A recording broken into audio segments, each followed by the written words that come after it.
Bien qu'il sera long, le dénouement de l'affaire Pierre Palmade semble s'accélérer. Le comédien de 54 ans a été impliqué dans un très grave accident de la route le 10 février dernier près de son domicile, dans la commune de Villiers-en-Bière, Seine-et-Marne, après que son véhicule se soit déporté sur la voie d'en-face et a percuté une voiture de plein fouet. À son bord, un homme de 38 ans qui a subi plusieurs opérations et est toujours en service de réanimation, sa belle-sœur de 27 ans enceinte de 6 mois qui a perdu l'enfant qu'elle attendait dans l'accident, bien que celui-ci serait né vivant après une césarienne d'urgence, et un enfant de 6 ans qui est d'ores et déjà défiguré et dont le cerveau serait touché, lui aussi toujours admis en service de réanimation dans le coma et branché aux machines.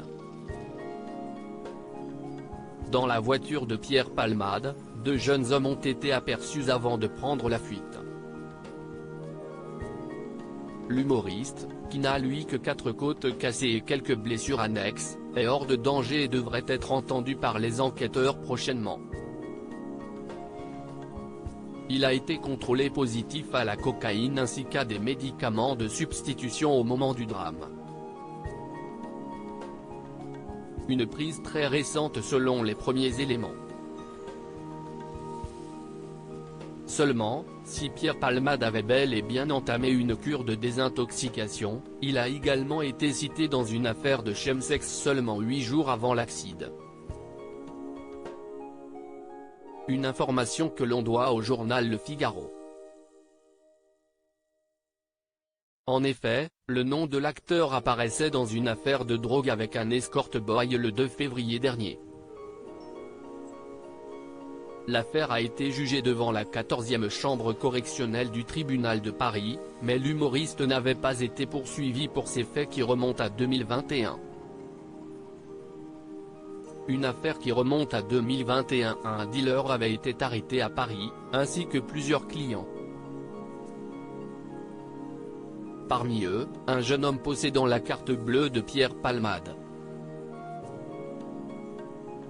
Ce dernier a alors été convoqué par la police, qui l'a par la suite interrogé. Le comédien a reconnu avoir confié sa carte de crédit à ce jeune escort boy pour qu'il leur achète des sextoys ainsi que de la drogue. Il a également admis être un consommateur, lui qui est récidiviste puisqu'il a déjà été condamné pour des faits similaires par le passé. Seulement le dossier s'arrête là puisqu'il n'a pas été poursuivi comme usager selon la procédure. Céline Lazec, l'avocate de l'acteur contactée par Le Figaro, a déclaré qu'elle ne s'était pas occupée de ce dossier-là.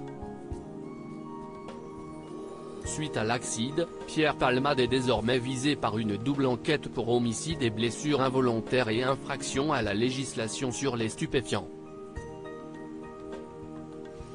Par ailleurs, l'un des 2 suspects en fuite a été placé en garde à vue et une femme a également été interpellée.